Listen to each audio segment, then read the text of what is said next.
Hi guys, this is Jackie from the BUILDERALL team. In this session, I'm going to show you how to create personal elements and panels that you would be able to create or use in all of your pages, as well as other websites within the same account.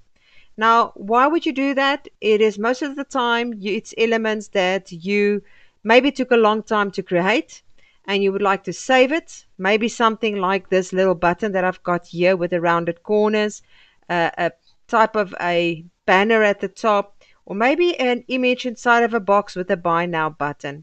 So let me show you how it works. When you work with panels, remember that everything inside of that panel, when you save it as an element, everything will be saved and not individually. So when we click on this little icon, we're going to give it a name, orange and purple banner with button. We're going to hit save.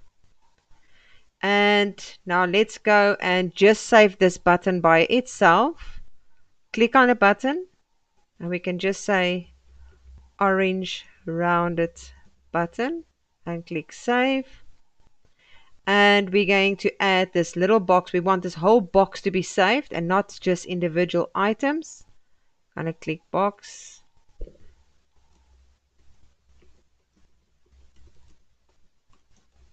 And we're going to hit save again. And now all of it is saved, but I like to click save again at the top just to make 100% sure. That's fine. So what I'm going to do is I'm going to delete these panels now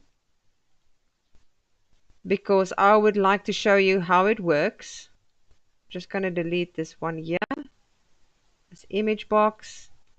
So now we want to add that panel. We're going to go click on this little icon there. I'm going to go to personal, to panels, because it's a personal panel that we are adding. We're going to go look for it right here. It says orange and purple with button. So we're going to click on that. And now you can see the panel has been added with a button inside of it. So now let's go add just a button. If you click there again, go up to personal, elements this time because it's not a panel. Then we're going to go to buttons and click on rounded button and drag it to the space where you want it. And you would see there it sits.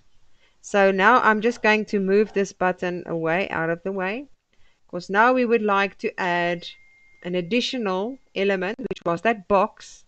So we click on elements, go to box, and drag it to the place we want it. And there is our box with our element. This is the other ones that we've added.